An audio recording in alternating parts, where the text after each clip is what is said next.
Passing through an entrance arch into Mount Rainier National Park takes you into a new world.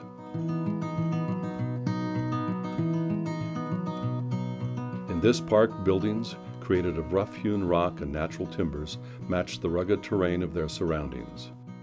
Roads follow the curves of the landscape through old-growth forest and along lava ridges. Bridges span glacier-fed rivers and frame waterfalls. From simple patrol cabins to grand lodges, from tunnels to bridges, rock walls and wooden arches, the park was built to celebrate the natural environment. This principle is a key component of the National Park Service rustic style of architecture. Mount Rainier National Park exists as one of the best examples of the National Park Service, or NPS, rustic architecture in the country. It is one of the main reasons the park is recognized as a National Historic Landmark District. The designation preserves not just the buildings and the roads, but the ideals of the past.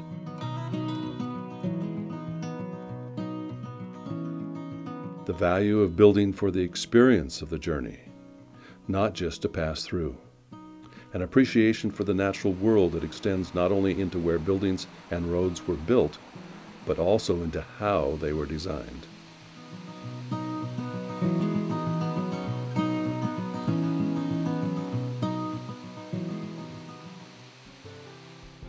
First constructed in 1911, the Nisqually Entrance Arch stands as a literal as well as symbolic gateway to the mountain.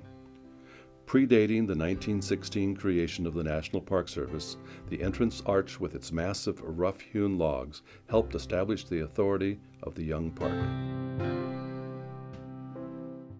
Modeled after the Nisqually entrance, other entrances to the park also boast impressive log gateways, inviting visitors into the natural world.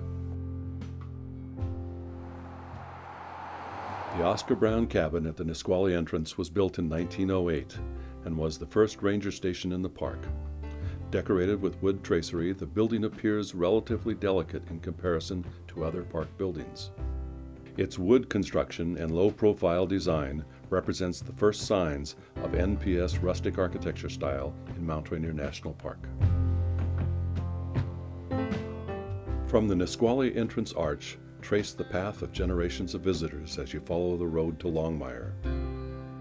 Large trees remain right at the edge of the road, left there to preserve the integrity of the forest experience.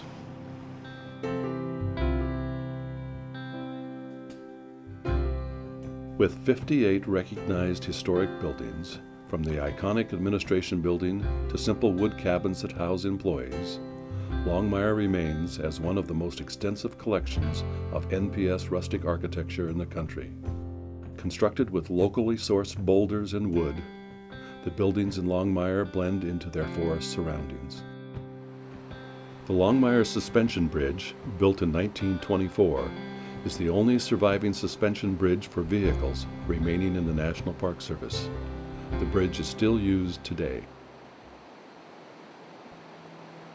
The Road to Paradise was designed to guide a visitor's experience of the park. Curves in the road reveal unexpected and dramatic views of the mountain and its glacier-carved valleys.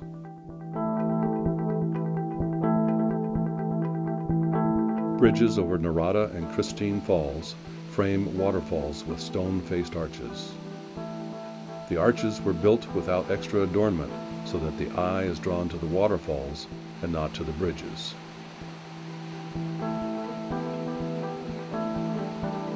Pullouts provide opportunities to savor the journey.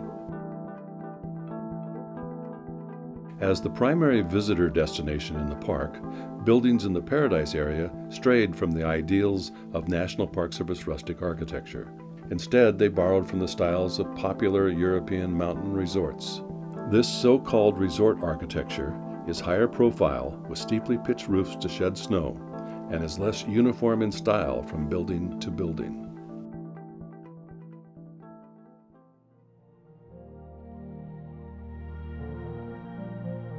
From Paradise, Stevens Canyon Road leads to the east side of the park, connecting to State Routes 410 and 123. Following the standards of NPS rustic architecture, the roads were constructed to look as natural as possible. Rocks used in wall construction had to be large but variable in shape to disrupt any sort of uniform pattern. The weathered sides of the rocks were placed outwards to hide fresh cuts in the stone, so that the rock walls looked as natural as the surrounding hillsides. The tops of the walls were often uneven or had crenulations to further disguise any straight lines that may catch the eye of the visitor. Tunnels in the park were constructed in a similar design. Built in 1939, the tunnel on State Route 123 is 512 feet long with rock-clad entrance portals. Some of the stones in the portal are more than 6 feet wide to match the massive scale of the surrounding rock face. After construction, natural vegetation was replanted on the slopes around the tunnel entrance to help it blend into the hillside and to hide scars from the road cut.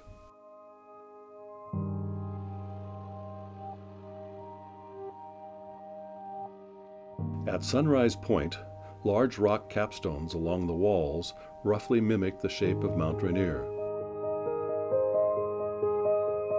This subtle design feature reinforces the views of the many peaks visible from Sunrise Point.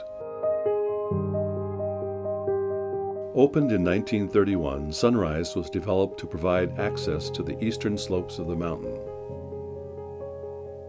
While Paradise might be the resort of the mountain, it's also disorganized in design. The park builders took a different approach with Sunrise, modeling its layout after early territorial outposts of the Pacific Northwest. Tucked in at the end of the subalpine meadows of Yakima Park, the Sunrise stockade buildings are a tightly contained bundle, minimizing the impact on the meadows and keeping the focus on the views of the mountain. Utilities are tucked out of sight behind the stockade fence, and the log construction returns to the values of the National Park Service rustic style.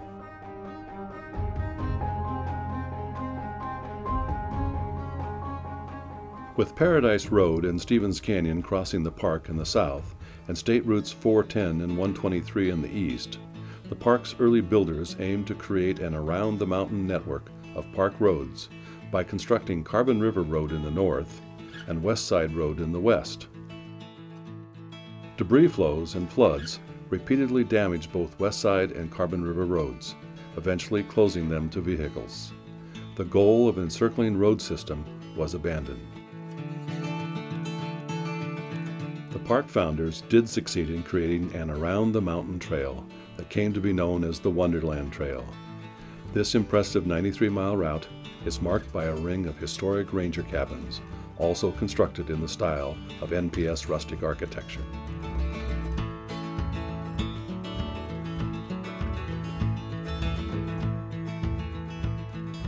From the local materials used in park buildings to the carefully designed path of the road through the landscape, the ideals of harmony and enjoyment with the natural world valued by the park's creators remain in the structures they left behind.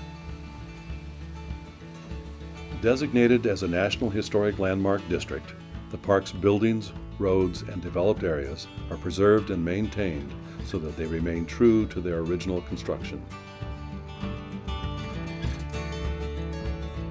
Through this protection, future visitors will travel the same roads and paths as the first visitors to this park, lean against the same rock walls, and marvel at the same views.